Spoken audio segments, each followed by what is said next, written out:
और इस वक्त बस्ती से एक बड़ी खबर आ रही है। यहां पर करंट लगने से 4 की मौत बताई जा रही है। करंट लगने से 4 लोगों की मौत हो गई है, जिसमें मां, 2 बेटियां और एक बेटे की मौत बताई जा रही है। दुबोलिया के जमुनी जोत गांव का ये पूरा मामला है, जहां पर यह हादसा हुआ है, जहां पर करंट लगने से 4 लोगों की मौत हो गई है। बताया जा रहा है कि करंट लगने से एक ही परिवार के 4 लोगों की मौत हुई है। रहमान इस पर और अधिक जानकारी के साथ जुड़े हैं। रहमान, इसको लेकर क्या खबर मिल रही है? एक माँ थी जो अपने एक गोद में बच्चा लिए थी और जो पंखा था उसका प्लग लगा रही थी, तो करंट की चपेट में अचानक आ गई। तो माँ और बच्चा जो है वो, उसके अलावा 2 बच्चे और थे, वो भी छुड़ाने के लिए उनको जैसे ही गए और चारों लोग चिपक गए आपस में। और करंट की चपेट में आने से दर्दनाक हादसे में जो माँ है और गोद में एक बच्चा था 8-9 महीने का, और इसके अलावा 2 बेटियां थी, उनकी मौके पर ही मौत हो गई। तो गंभीर हालत में इन्हें अस्पताल ले जाया गया, जहां डॉक्टरों ने मृत घोषित कर दिया। फिलहाल मौके पर अस्पताल में लोग हैं और उनके शव को पंचनामा भर के पोस्टमार्टम के लिए भेजे जाने की तैयारी। ठीक है हाफिजुर रहमान, बहुत बहुत शुक्रिया आपका जानकारी देने के लिए।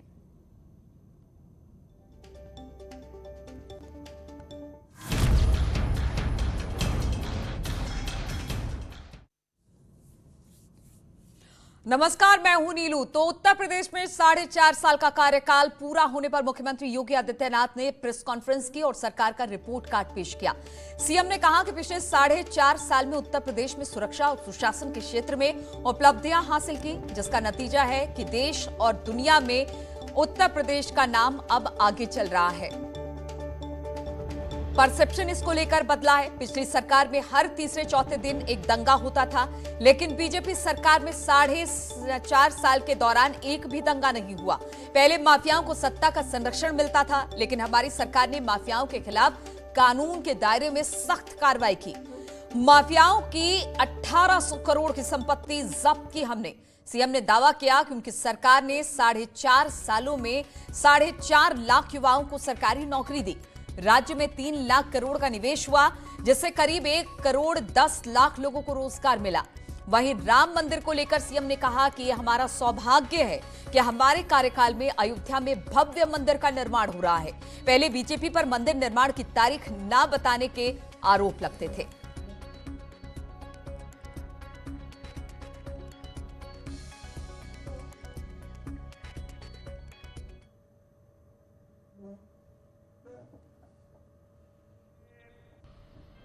यह हमारा सौभाग्य है, अयोध्या में मर्यादा पुरुषोत्तम भगवान श्री राम के भव्य मंदिर के निर्माण का कार्य हमारी सरकार के समय में आदरणीय प्रधानमंत्री जी के मार्गदर्शन में प्रारंभ हो चुका है। लोग हम पे आरोप लगाते थे कि आप लोग हमेशा बोलते हैं कि रामलला हम आएंगे, मंदिर वहीं बनाएंगे, और पत्रकार मित्रगण उस समय हम पे चुटकी लेते थे, लेकिन आप तिथि नहीं बताएंगे। हमने कहा तिथि भी बताएंगे, और 5 अगस्त 2020 को प्रधानमंत्री जी के कर कमलों में अयोध्या में राम मंदिर के निर्माण कार्य का भव्य शुभारंभ भी हो चुका है। वहां की प्रगति आप देख रहे होंगे, जहां पर पेशेवर अपराधी और माफिया सत्ता के शागिर्द बनकर के सत्ता के संरक्षण में भय और दहशत का माहौल पैदा करते थे, अराजकता फैलाते थे। अपराधी और माफिया किसी भी जाति, किसी भी मत, किसी भी मजहब, किसी भी क्षेत्र का रहा हो, पूरी शक्ति के साथ कानून के दायरे में से ला करके उसके खिलाफ पूरी शक्ति के साथ कार्रवाई भी की गई। 1800 करोड़ रुपए से अधिक की सरकारी संपत्ति जब्त की गई, और जब्त करने के साथ साथ जहां पर उन्होंने अवैध निर्माण किए थे, वहां पे ध्वस्तीकरण के लिए भी कार्रवाई पूरी मजबूती के साथ चले हैं। प्रदेश के अंदर पारदर्शी भर्ती की प्रक्रिया को आगे बढ़ाया। 4.5 लाख नौजवानों को प्रदेश के अंदर सरकारी नौकरी दी गई। किसी भी नौकरी में किसी प्रकार का कोई भेदभाव नहीं, चेहरा देख करके नहीं, प्रदेश के अंदर योग्यता के आधार पर रिजर्वेशन के नियमों का पालन करते हुए प्रदेश के हर नौजवान को उसका हक देने का कार्य प्रदेश के अंदर किया गया था। सभी भर्ती निकलती थी और परिवार के अलग अलग सदस्य पूरा खानदान वसूली के लिए प्रदेश में निकल पड़ता था। 4.5 वर्ष के अंदर आपने देखा होगा, एक भी भर्ती में कहीं कोई दलाली नहीं, कहीं किसी प्रकार का कोई लेन देन नहीं, पूरी ईमानदारी, पूरी पारदर्शिता के साथ जब कार्यक्रम हुआ तो माननीय न्यायालय को भी किसी भी भर्ती में स्थगन आदेश नहीं देना पड़ा और पूरी पारदर्शिता के साथ 4.5 लाख नौजवानों को नौकरी दी गई। उत्तर प्रदेश 14वें स्थान पर था, यानी हमारी कहीं गिनती नहीं थी। और आज मुझे बताते हुए प्रसन्नता है, Uttar Pradesh ease of doing business में देश के अंदर नंबर 2 स्थान पर है। 3 लाख करोड़ रुपए से अधिक का निवेश उत्तर प्रदेश में हम लोगों ने कराया। और कोरोना कालखंड में तो आपने देखा होगा, देश की पहली डिस्प्ले यूनिट उत्तर प्रदेश में स्थापित हुई और वह निवेश भी हमारे यहां कहां से आया था? चीन से आया था। और उसका परिणाम बड़े पैमाने पर 1,61,00,000 से अधिक नौजवानों को प्रदेश के अंदर ही नौकरी और रोजगार की संभावनाएं इस निवेश के, इस भारी भरकम निवेश के माध्यम से प्रदेश के अंदर उपलब्ध होते हुए दिखाई। तो 4.5 साल योगी सरकार के पूरे हुए, उसको लेकर एक रिपोर्ट कार्ड जारी किया गया, लेकिन इस पर विपक्ष भी अब मुखर है। विपक्ष का इसको लेकर क्या कहना है, आइए जरा सुनते हैं। भाजपा सरकार ने उत्तर प्रदेश के लोगों को सिर्फ और सिर्फ धोखा दिया 4.5 साल में। मुख्यमंत्री जी उत्सव मना रहे हैं 4.5 साल का, लेकिन सही बात यह है कि भाजपा सरकार में एक भी उपलब्धि नहीं है। यदि उपलब्धि है तो उत्तर प्रदेश में बेरोजगारी बढ़ गई। जिन नौजवानों से वादा था कि हम 100 दिन के अंदर जितने रिक्त पद हैं उनकी विज्ञप्ति जारी करेंगे, उनको बदले में लाठी मिली। उत्तर प्रदेश में वादा किया था कि महिलाओं को सुरक्षित माहौल देंगे, लेकिन हाथरस, उम्भा, शाहजहांपुर, सहारनपुर, प्रतापगढ़ की घटनाओं में यह दिख गया कि सरकार अपराधियों के साथ खड़ी हुई, बलात्कारियों के साथ खड़ी हुई। जब से उत्तर प्रदेश में भारतीय जनता पार्टी की सरकार आई है, 4.5 साल से यहाँ पे चोरी, डकैती, हत्या, लूट मार, बलात्कार, अपहरण तेजी से बढ़ा है। और महिलाओं के अत्याचार में तो उत्तर प्रदेश नंबर 1, कुपोषण में उत्तर प्रदेश नंबर 1, बेरोजगारी में उत्तर प्रदेश नंबर 1। और यहाँ जहरीली शराब पीने से लोगों की मौतें होती नहीं।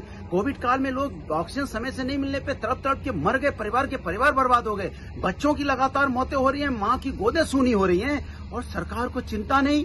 किसान धरने पे बैठा है, किसान के धरने पे 700 किसानों की मौतें हो गई। किसान के लिए सरकार सोचने को तैयार नहीं। कमाल है, ये कैसी सरकार है जो 4.5 साल में उत्तर प्रदेश को विनाश की तरफ लेके गई है। और जब यहाँ समाजवादी पार्टी की सरकार थी तो उत्तर प्रदेश विकास की तरफ जा रहा था। तो योगी सरकार के 4.5 साल पूरा होने के बाद जिस तरह से आज सीएम योगी ने रिपोर्ट कार्ड रखा जनता के बीच में, उसी पर बातचीत करने के लिए हमारे साथ तमाम मेहमान इस वक्त जुड़ गए हैं। अजीज खान है, प्रवक्ता एसपी, हमारे साथ इस चर्चा में जुड़ेंगे। सुचि विश्वास हमारे साथ प्रवक्ता कांग्रेस से जुड़ेंगी इस चर्चा में। प्रशांत उमराव प्रवक्ता बीजेपी होंगे और एमएच खान साहब प्रवक्ता बीएसपी की तरफ से अपनी बात रखेंगे। सबसे पहले हम प्रशांत जी के पास ही चलते हैं। प्रशांत जी, आज जिस तरह से योगी सरकार ने अपने 4.5 साल पूरा किया, इसको लेकर उन्होंने अपनी उपलब्धियां और विकास की बातें कहीं, एक रिपोर्ट कार्ड भी जनता के सामने रखा है। इसको किस तरह से बीजेपी अब आगे बढ़ाएगी, क्योंकि विधानसभा चुनाव बहुत ज्यादा दूर नहीं है। ऐसे में इन काम काज के साथ आपको लगता है 2022 आपका होगा? देखिए, निश्चित तौर पर 2022 में हम सरकार बनाने जा रहे हैं और 4.5 वर्षों से सुशासन और विकास की सरकार प्रदेश में चल रही है। चाहे विकास का मामला हो, चाहे कोरोना से लड़ने का मामला हो, महिला सुरक्षा का विषय हो या अपराधियों के विरुद्ध कार्रवाई हो। हमने 150 से अधिक दुर्दांत अपराधियों को मार गिराया। पूर्वांचल एक्सप्रेस वे लगभग बनकर के तैयार है। महिला सुरक्षा के लिए कई उपाय किए गए। एंटी रोमियो स्क्वाड बनाया गया, पिंक सेल सहित। और आज जो प्रदेश की जो जनता है अपने आप को सुरक्षित महसूस कर रही है। देखिए, हमारा 24 करोड़ का ये प्रदेश है, देश का सबसे बड़ा विशाल प्रदेश है। उसके बावजूद हमारे यहाँ केवल कोविड के एक्टिव केसेस 200 से कम है। जबकि अगर हम केरला जैसे राज्य से तुलना करें तो वहां पर अभी भी 25 से 30 हजार एक्टिव केसेज आ रहे हैं। 9 करोड़ वैक्सीन अभी उत्तर प्रदेश में लग चुकी है।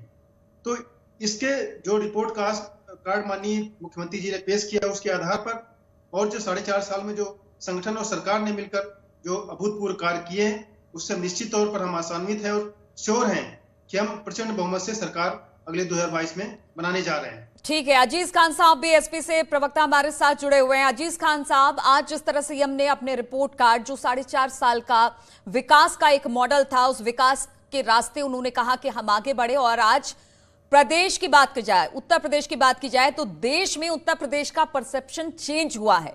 इसको आप किस तरीके से देखते हैं? देखिए नीलू जी, आज प्रदेश की जो नजरें थी वो माननीय योगी जी पर थी कि 4.5 साल का जो कार्यकाल बीता है उसकी उपलब्धियां बताना चाह रहे थे जी और नाकामियों को। लेकिन मुझे अफसोस है कि जो बीजेपी का चाल चरित्र और चेहरा है झूठ बोलने का, आज जो सीधा सीधा और साफ साफ दिखा। मैं बताऊं कि देखिए, बड़ा विज्ञापन निकाला गया सब बड़े बड़े अखबारों में कि बेरोजगारी दर जो है वो घट करके 4.1% हो गया। देखिए अखबारों में आया हुआ। और आपको मैं सीएमआई का रिपोर्ट बताऊं कि अभी लेटेस्ट मैंने निकाला है वो 7%। तो आप देखिए, सबसे बड़ी बात तो यही कि लगातार झूठ बोलने का प्रचलन है वो बढ़ रहा है। मैं कुछ आंकड़े देना चाहूंगा। माननीय योगी जी ने जो शुरुआत की, उन्होंने कहा कि साहब इन्वेस्टमेंट मीट हुआ, और इन्वेस्टमेंट मीट में उसके दौरान 3 लाख करोड़ रुपए का निवेश हुआ। उन्होंने ये नहीं बताया कि वो निवेश कहां कहां हुआ। नौकरियां कहा 1,61,000 लोगों को मिली, वो कहां कहां किनको किनको मिली, वो योगी जी ने नहीं बताया।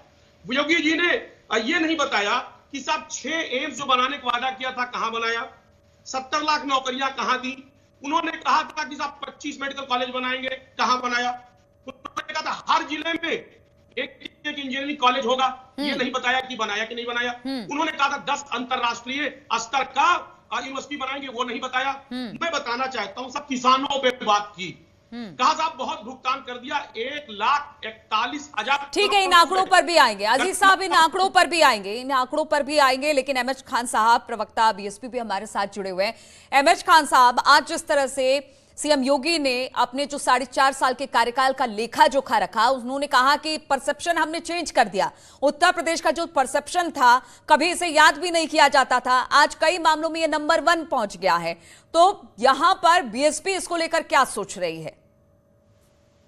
देखिए नीलू जी, जो ये 4 साल से विज्ञापनों में पैसा खर्च कर रहे हैं योगी जी, वही आज अपने मुंह से भी बोल दिया। जमीनी हकीकत कुछ नहीं है विज्ञापनों पर। और आपके वहां भी जो विज्ञापन चलता है, सारे मीडिया में जो विज्ञापन चलता है, वो झूठ का पुलिंदा है। जनता के बीच में कोई हकीकत, कोई सत्यता नहीं है। आप मैं अभी कल इलाहाबाद और बनारस गया हूं, वो बता रहे थे भारतीय जनता पार्टी के प्रवक्ता की पूर्वांचल एक्सप्रेस तैयार हो गया है। पूर्वांचल एक्सप्रेस पे चढ़ने की स्थिति ही नहीं है। आप कह रहे हैं तैयार हो गया है, आधा किलोमीटर जाने के बाद कहा गया बैठ जाइए, अभी ये इस पर नहीं चल सकते। आप वापस आए और फिर यहाँ से बनारस जाने में जो लगता है 4 से 5 घंटा, उसमें लगा 9 घंटा। इतने गड्ढे पड़े हुए हैं कि आप खुद चल के देख लीजिए। आप इलाहाबाद से आने के लिए देखिए, इलाहाबाद से आने में भी बड़ी आसानी होती थी, वहां भी गड्ढे पड़े हुए हैं, पानी भरा हुआ है, चारों तरफ हाहाकार मचा हुआ है। आप बात जब करेंगे तो हाथरस की लड़की की बात करें, कानून व्यवस्था की जब बात करेंगे तो हाथरस की लड़की की बात जरूर आएगी। हाथरस की लड़की के साथ गैंग रेप हुआ, और यहाँ की पुलिस और मुख्यमंत्री और मंत्री सब कहते थे कि रेप हुआ ही नहीं। जब मेडिकल रिपोर्ट आई तो उसमें रेप साबित हुआ। तो क्या ये बयान देने वाले उस पर इस्तीफा दिए? क्या ये बयान देने वाले माफी मांगे? नहीं।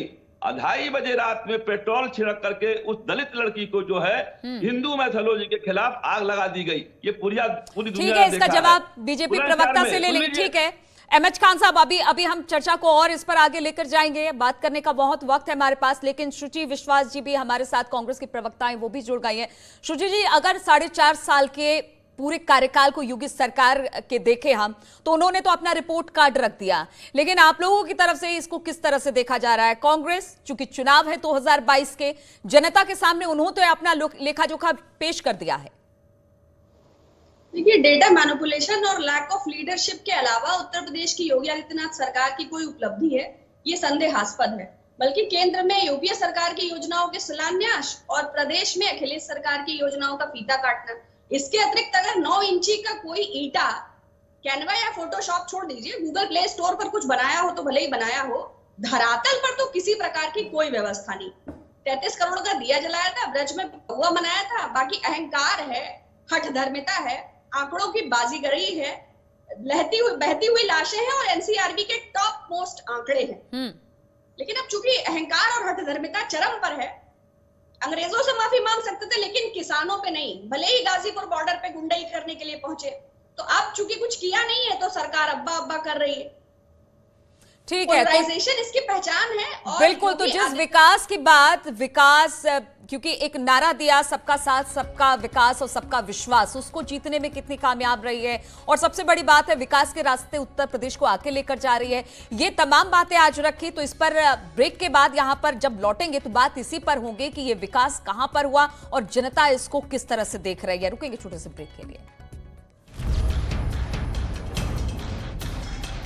तो योगी सरकार के 4.5 साल कितने बेमिसाल, आज इसी पर चर्चा हो रही है और सीधे प्रशांत उमराव जी का ही रुख करेंगे। प्रशांत जी, लगातार विकास की बात योगी सरकार करती रही है, विकास के रास्ते पर ले जाने की बात करती रही है, लेकिन विपक्ष को अभी हमने सुना, उन्होंने कहा कि सिर्फ हवाई ये दावे हैं, सिर्फ प्रचारों में और पॉम्पलेट में, पेपर्स में, इसी सब चीजों में ये विकास दिखता है, लेकिन असल में ये विकास हुआ ही नहीं है प्रदेश में। देखिए, विपक्ष के जो प्रवक्ता पहले इलाहाबाद बोले थे, उनको मैं याद दिलाना चाहता हूं कि अब उसका नाम प्रयागराज कर दिया गया है। जो उसका पुराना नाम था वो पुनर्स्थापित कर दिया गया है। दूसरी बात, जो विकास की बात ये कर रहे हैं, सपा और बसपा के शासनकाल में हमने देखा किस तरीके से 8 से 10 घंटे बिजली आती थी। आज जो बिजली है 22 से 24 घंटे रह रही है। चाहे एक्सप्रेसवे का मामला हो, चाहे पहले 2017 तक हमारे पास 12 मेडिकल कॉलेज थे, आज 47 मेडिकल कॉलेज स्थापित किए जा रहे हैं। और सरकार की योजना है कि हर जिले का अपना एक मेडिकल कॉलेज हो, जो अगले कुछ सालों में वो प्रक्रिया पूरी होगी। 12 नए विश्वविद्यालय, राज्य विश्वविद्यालय स्थापित किए जा रहे हैं। 52 राजकीय महाविद्यालय, चिकित्सा विश्वविद्यालय, पशु चिकित्सा विश्वविद्यालय और आयुष विश्वविद्यालय। जो भी ये विकास के कार्य हो रहे, ना ही किसी जाति धर्म के भेदभाव के आधार पर हो रहे हैं। बसपा के शासनकाल में हमने देखा किस तरीके से केवल मूर्तियां बनवाने का काम किया गया। सपा के शासनकाल में कब्रिस्तान की दीवार बनती थी, और आज इनको अब्बाजान शब्द से आपत्ति हो रही है। अगर अब्बाजान क्या कोई आपत्तिजनक शब्द है क्या? इनको क्या अब्बाजान शब्द से आपत्ति है? और ये लोग जो आज एक्सीडेंटल हिंदू बने हुए हैं, अखिलेश जी, यही लोग कहते थे कि राम मंदिर नहीं बनना चाहिए, वहां पर हॉस्पिटल बना देना चाहिए और कुछ और बना देना चाहिए। आज ये लोग सभी लोग मंदिर घूम रहे हैं। ठीक है, तो मंदिर घूम रहे हैं और राम का नाम ले रहे हैं। अजीज खान साहब, जिस तरह से आज सीएम योगी ने कहा कि हमने अगर बुलडोजर चलवाया है तो माफियाओं को उत्तर प्रदेश से बाहर भी किया है, उनको सजा भी दिलवाई है, वो सलाखों के पीछे हैं। ट्रांसफर पोस्टिंग की बात की गई कि अब यहां पर कोई इस तरह का गोरख धंधा नहीं लेता, कोई उगाही नहीं होती है ट्रांसफर पोस्टिंग में। तो बहुत सारी ऐसी बातें जो गिनवाई, और उन्होंने साफ तौर से विपक्ष पर भी हमला किया। उन्होंने कहा कि पुरानी सरकारों में यह सब कुछ होता रहा, जो अब बिल्कुल नहीं हो रहा है। देखिए नीलू जी, 2-3 बातें इनके प्रवक्ता ने बताई। इन्होंने कहा साहब बिजली कनेक्शन बहुत दिया। योगी जी ने भी कहा था 1,38,00,000 बिजली कनेक्शन दिए, लेकिन ये नहीं बताया बनाया कितना। क्या 1 यूनिट बिजली बनाई? नहीं बनाई, सिर्फ बनाया लोगों को। दूसरी बात, कहा मेडिकल के फील्ड में बहुत काम किया। मैंने पहले भी पूछा था, 25 मेडिकल कॉलेज बनाने का वायदा किया था, कुछ नहीं किया। इन्होंने कहा था विश्वविद्यालय बनाया, कहां बनाया? 10 विश्वविद्यालय अंतरराष्ट्रीय स्तर पर बनाने का इन्होंने वादा किया था। दूसरी बात जो बड़ी अहम है, आपने सवाल किया सब अपराधियों पे। मैं जानना चाह रहा हूं, आज बीजेपी के विधायकों में एक लंबी फहरिस्त है अपराधियों की। अगर और रही बात कार्रवाई की, इन्होंने कुछ गिने चुने 2-4 नाम के अलावा इन्होंने कितने माफियाओं पर, कितने बाहुबलियों पर इन्होंने कार्रवाई की, जरा ये सूची बताएं। दूसरी बात, मैं चैलेंज करता हूं आपके टेलीविजन पे, इनके प्रवक्ता इस बात को एडमिट करें कि टॉप 50 माफियाओं की सूची जारी करें। माननीय योगी जी, मैं दावा करता हूं कि टॉप 45। लेकिन अजीज साहब, बुलडोजर की बात बिल्कुल, अरे कार्रवाई नहीं हुई तो फिर बुलडोजर की बात अखिलेश यादव क्यों कह रहे हैं? उन्होंने कहा कि बीजेपी को अपना चुनावी चिन्ह बुलडोजर रख लेना चाहिए। नीलू जी, निर्दोषों के ऊपर बुलडोजर चलवा रहे हैं, नक्शा नहीं पास है। मुख्तार अतीक ये सब क्या निर्दोष है? मुख्तार अतीक क्या ये निर्दोष है? अजीज जी, मेरी बात देखिए, मैं एक बात बताऊं, कौन दोषी है कौन निर्दोष है, इस बात को तय करें आप। कुछ गिने चुने 2-3 माफियाओं के अलावा जरा ये बताएं, अब तक इन्होंने 4.5 साल में कितने लोगों की कार्रवाई की? मुख्तार और अतीक के अलावा ये तीसरा नाम बतावें, चौथा नाम बतावें। पांचवा नाम ठीक है, वो भी हम पूछ लेंगे बीजेपी प्रवक्ता से, वो भी हम पूछ लेंगे। अहमद खान साहब, जिस तरह से लगातार योगी कहते रहे हैं कि हमने काम किया, 4.5 साल का हिसाब किताब भी उन्होंने दिया, उन्होंने कहा कि विकास के रास्ते हम बढ़ रहे हैं, यहां पर अब कुछ भी ऐसा भ्रष्टाचार जो है वो नहीं हो रहा है, हमने हर व्यवस्था को दुरुस्त करने की कोशिश की है, ईज ऑफ डूइंग में 14वें स्थान पर दूसरे स्थान पर लेकर आए, तो इसको आप कैसे नकारेंगे? नहीं, आप उसको एक्सेप्ट करिए, जनता एक्सेप्ट थोड़ी कर रही है, आप एक्सेप्ट करिए, योगी जी एक्सेप्ट करें। ये जो आंकड़े की कारीगरी होती है ना, वो आप समझ सकते हैं या योगी जी समझ सकते हैं। हम लोग तो जनता के बीच में रहते हैं ना, जनता बता रही है क्या स्थिति है। तो जनता को आप समझा नहीं पाए थे क्या? जब आप जब सत्ता में थे तो वो बातें क्या जनता को समझा नहीं पाए क्या? बीच में ना बोलिए, आपने सवाल किया था, सुनिए सवाल। ठीक है, बोलिए। बीच में ना बोलिए जी, बोलिए। डीजल का दाम कितना 2017 में कितना था, आज 2020 में कितना डीजल का दाम है? पेट्रोल का दाम कितना था, आज 2020 में पेट्रोल का दाम कितना है? महंगाई चरम सीमा पर है, 700 से 800 किसान शहीद हो गए, उनकी मांगे नहीं मांगी जा रही है। गन्ना का 18,000 करोड़ रुपया बाकी है, किसानों को दिया नहीं जा रहा है। लेकिन वो भुगतान, अहमद खान साहब ठीक है, अब मेरी बात भी सुन लीजिए, अब मेरी बात भी सुन लीजिए, आपकी बात सुनिए, अब मेरी बात भी सुन लीजिए। गन्ना भुगतान की बात जहां पर आप कह रहे हैं, वो तो पीछे सरकार से ही वो बैकलॉग चला आ रहा है, तो उसको आप कैसे नकारेंगे? तो उसको बैकलॉग चला रहा है, तो किसानों को कोई कर्जा ले रहे हैं क्या? किसानों ने गन्ना दिया है, उसका मूल्य मांग रहे हैं किसान। तो योगी सरकार तो कह रही है कि हम चुका रहे हैं, हमने सबसे ज्यादा चुकाया है। कहा चुकाया, बता तो रहे 14 से 18,000 करोड़ रुपया बकाया है। किसानों का एहसान नहीं कर रहे हैं। किसानों ने अपने खेत में गन्ना पैदा किया और गन्ना पैदा करने के बाद चीनी मिलों में दिया, उसका दाम नहीं मिल रहा है। अगर दे रहे हैं तो एहसान नहीं कर रहे हैं, और बिल्कुल नहीं दिया है। आज किसानों की समस्या में क्या हो रहा है? किसानों के साथ बहुजन समाज पार्टी खड़ी है। आप देखिए, अभी बात कर रहे थे, डॉक्टर शकुंतला मिश्रा विश्वविद्यालय बनाया गया है लखनऊ में, पूरे हिंदुस्तान में नहीं कहीं बना है, जिसमें विकलांग बच्चे पढ़ते हैं, जो चल नहीं सकते वो बच्चे पढ़ते हैं, और उनका हर साल ऑल इंडिया लेवल पर क्रिकेट टूर्नामेंट करा जाता है उनका मनोबल बढ़ाने के लिए। या आप विकलांग नहीं हो, आप कुछ भी कर सकते हो। ये काम कोई करके दिखाया हो तो बताइए। तो कह तो रहे कि हमने मूर्ति नहीं लगवाई, हमने मूर्ति नहीं लगवाई, हमने लोगों के खाते में पैसे दिए, हमने किसानों के अनाज बिकवाए, हमने गन्ना का शासनकाल का 25% नहीं कर पाए हैं। ये जनता आज बहन कुमारी मायावती जी को याद कर रही है, पूरे प्रदेश की जनता चिल्ला रही है, बहन कुमारी मायावती जी को लाइए। ठीक है, और 6-7 महीने, अहमद खान साहब 6-7 महीने का वक्त और बचा है। अगर वो चिल्ला रही हैं तो फिर देखेंगे कि कहां पर कौन सी पार्टियां स्टैंड करती हैं 2022 के विधानसभा चुनाव में। शुचि विश्वास जी, जिस तरह से लगातार सीएम योगी कहते रहे या योगी सरकार अपने 4.5 साल के कार्यकाल को गिनाती रही, उनका यह कहना था कि पीछे की सरकारों ने उस तरह का काम नहीं किया, हमने किया, प्रदेश को एक ऐसे स्थान पर पहुंचा दिया जिससे कि उत्तर प्रदेश की पहचान बनी। चाहे वो राम मंदिर की बात की जाए या फिर जेवर एयरपोर्ट बन रहा है या सड़कों से जोड़ने का काम हो, वो तमाम बातें गिना रही है। बिल्कुल ऐतिहासिक उपलब्धियां हैं। पूर्व में कभी किसी सरकार में मिड डे मील में नमक रोटी नहीं दिया गया। 1 लीटर दूध में 20 लीटर पानी मिलाकर कभी 32 बच्चों में नहीं बांटा गया। और जिस पत्रकार ने इसकी रिपोर्टिंग की उसको एसटीएफ वाले उठा ले जाएं, ऐसा तो कभी हुआ ही नहीं। देखा हमने क्वारंटीन सेंटर्स की जो बदहाली हुई, जिस पत्रकार ने कवर किया उस पर राजद्रोह का मुकदमा मिला लगा, उसे 2 जमानतदार नहीं मिले। और सरकार की ऐतिहासिक उपलब्धियां देखनी है तो थोड़ा पीछे जाना पड़ेगा।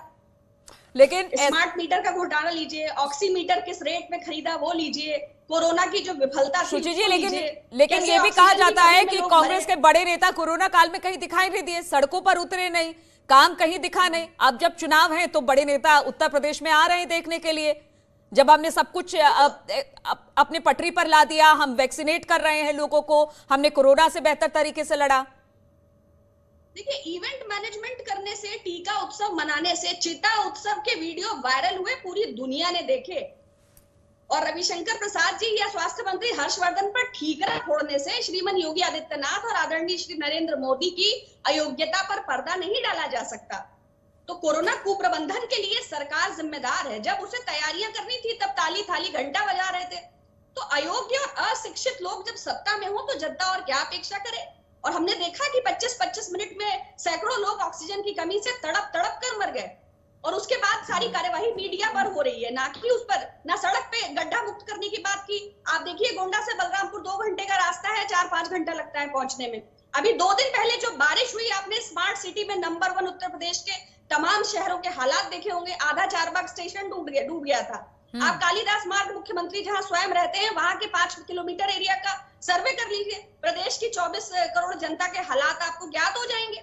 आप पीएचसीज और सीएचसीज में आधारभूत सुविधाओं के जायजा ले लीजिए। जो ये मेडिकल कॉलेज की खोखली कल्पना और वादे कर रहे हैं, जाहिर हो जाएगा। प्रशांत जी, जिस तरह से बिल्कुल शुचि जी कह रही हैं और बाकी और प्रवक्ता भी यही कह रहे हैं कि बीजेपी जो दावे कर रही है, कहाँ है मेडिकल कॉलेज, बता नहीं रही है कब बनेगा, क्या बनेगा, शिलान्यास करने से काम नहीं चलता, तो उस पर भी सवाल खड़े हो रहे हैं। मैं कांग्रेस की सम्मानित प्रवक्ताओं को याद दिलाना चाहता हूं, अगर ये कोरोना की बात करें, आज भी इनके द्वारा शासित राज्य महाराष्ट्र में 50,000 से अधिक कोविड के एक्टिव केसेज हैं। लगातार महाराष्ट्र केरला के बाद दूसरे नंबर पर कोविड में बना हुआ है। कोविड केसेज में उत्तर प्रदेश जैसी विशाल जनसंख्या वाला राज्य, जिसकी आबादी 24 करोड़ है, 200 से कम एक्टिव केस हैं। जितना मैनेजमेंट उत्तर प्रदेश ने कोविड का किया है, उतना किसी अन्य राज्य ने नहीं किया, इतने बड़े राज्य होने के बावजूद। और महिला सुरक्षा की बात, आज भी इनके द्वारा शासित राजस्थान राज्य महिलाओं के विरुद्ध हिंसा में नंबर 1 पर है। अभी पुणे में हमने देखा किस तरीके से एक महिला के साथ, एक बालिका के साथ 14 लोगों द्वारा गैंग रेप किया गया। सबसे अधिक जो महिलाओं के विरुद्ध जो अपराध की घटनाएं हैं, वो राजस्थान और महाराष्ट्र में हो रही हैं। इनकी जो नेता है प्रियंका वाड्रा जी, क्यों वहां पर नहीं जाती? इनको केवल उत्तर प्रदेश दिखता है। जहां पर भी कोई हिंसा की, महिला के विरुद्ध अपराध की बात आती है, उनको केवल उत्तर प्रदेश दिखता है। लेकिन सबसे अधिक जो अपराध हैं राजस्थान में हो रहे हैं। और राजस्थान में लोग ही नहीं, पुलिस थानों में रेप हो रहे हैं। इनके जो डीएसपी हैं वो अश्लील वीडियो बना रहे हैं। तो जहां पर पुलिस ही अपराध में लिप्त हो, तो वहां से आप कैसे उम्मीद कर सकते हैं कि वहां महिलाएं सुरक्षित होंगी? लेकिन उत्तर प्रदेश में केवल कानून का शासन है। जहां पर भी कोई ऐसा अपराधी पकड़ा जाता है, उसके साथ कानून सम्मत व्यवहार किया जाता है। ये लोग हाथरस की बात क्या कहेंगे इस पर? हाथरस में जो भी आरोपी थे, सबको पकड़ा जा चुका है, तुरंत कार्रवाई की गई है। और उनके न्याय सम्मत जो भी ट्रायल में मुकदमा चल रहा है, ट्रायल में मामला है, कोर्ट में जैसे जो भी निर्णय होगा उसको सम्मान किया जाएगा। शुचि जी, सुन रहे हैं आप क्या कह रहे हैं कि आपके जो कांग्रेस शासित राज्य है वहां पर स्थिति बेहतर नहीं है। उत्तर प्रदेश तो बड़ा राज्य है और हम लगातार काम कर रहे हैं और वो काम दिख भी रहा है। देखिए, बीजेपी के सम्मानित प्रवक्ता बहुत शालीन है, बीच में अवरोध उत्पन्न नहीं करते। मैं उनका धन्यवाद व्यक्त करती हूँ, क्योंकि उनके पार्टी में ये परंपरा कम देखने को आती है। दूसरी बात, देखिए, बलात्कार को बलात्कार से जस्टिफाई नहीं कर सकते। जब आप हाथरस की बात करिए, कुलदीप सेंगर की बात करिए, चिन्मयानंद के मालिश वाले वीडियो की बात करिए, एमजे अकबर की बात करिए, तो इनको छत्तीसगढ़ राजस्थान दिखाई पड़ने लगता है।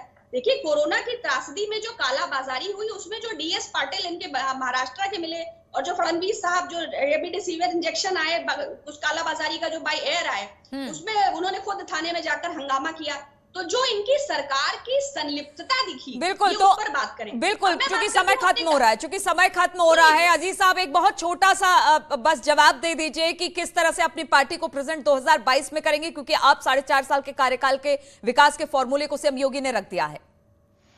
देखिए नीलू जी, जो इनके 4.5 साल के कारनामे, काले कारनामे, लगातार समाजवादी पार्टी उसको जनता के बीच में ले जा रही है, निचले स्तर पे ले जा रही है। इनके काले कारनामों को उजागर एमएच खान साहब आप क्या कहेंगे? एमएच खान साहब आप क्या कहेंगे?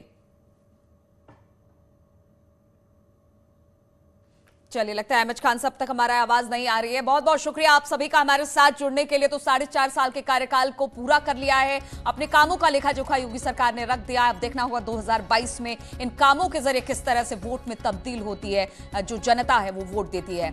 और अब बढ़ते हैं अगली खबर की ओर। यहाँ पर न्यूज 18 की बड़ी मुहिम है मिशन साहस। इस बार देखते हैं बाराबंकी के बेहद कामयाब उद्यमी सुशील अग्रवाल की कहानी, किस तरह वो किसानों की खुशहाली का लक्ष्य लेकर आगे बढ़े और अपनी लगन और इनोवेशन से तय किया कृषि यंत्र और उपकरणों के ब्रांड बनाने तक का सफर।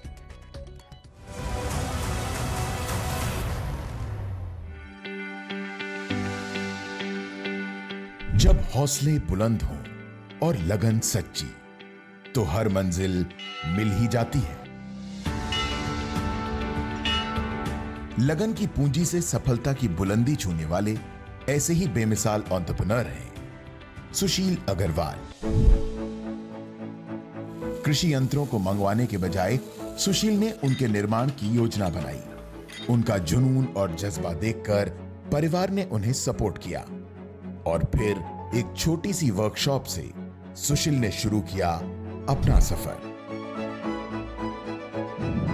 पिताजी हमारे पंजाब से कृषि यंत्र एग्रीकल्चर के लाते थे, जैसे चारा मशीन वगैरह। तो उसमें हमारा इंटरेस्ट ये था कि अगर हम इनको यहीं बनाना शुरू कर दें, पंजाब से लाते हैं, पिताजी दौड़ते हैं, बार बार जाते हैं, तो धीरे धीरे हमारे मन में आया कि थ्रेशर वगैरह हम लोग को यही बनाने चाहिए।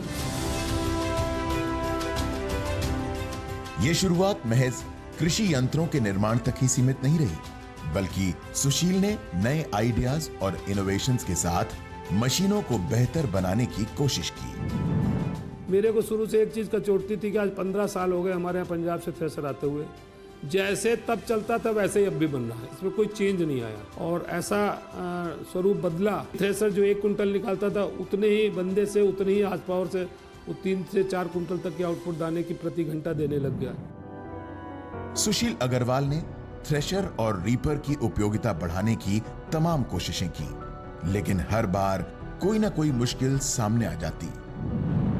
अपने खेत में धान बोया, पैदा हुआ, उस पर ट्रायल किया तो 2 दिन तो हम फिर वही पुरानी प्रॉब्लम की वो सक्सेस नहीं हो रहा था, और उसमें जो चेंजेस किए उसकी वजह से वो तीसरे दिन एकदम बहुत ही बढ़िया अच्छा चल गया।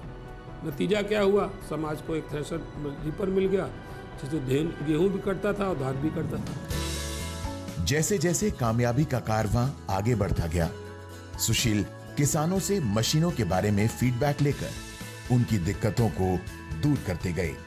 तभी तो देश ही नहीं विदेशों में भी उनके प्रोडक्ट्स की बड़ी डिमांड है। लेकिन थ्रेशर के बाद अब धीरे धीरे आज हमारी इंडस्ट्री में करीब 50-55 इम्प्लीमेंट्स बनते हैं। Seed drill, reaper, combine.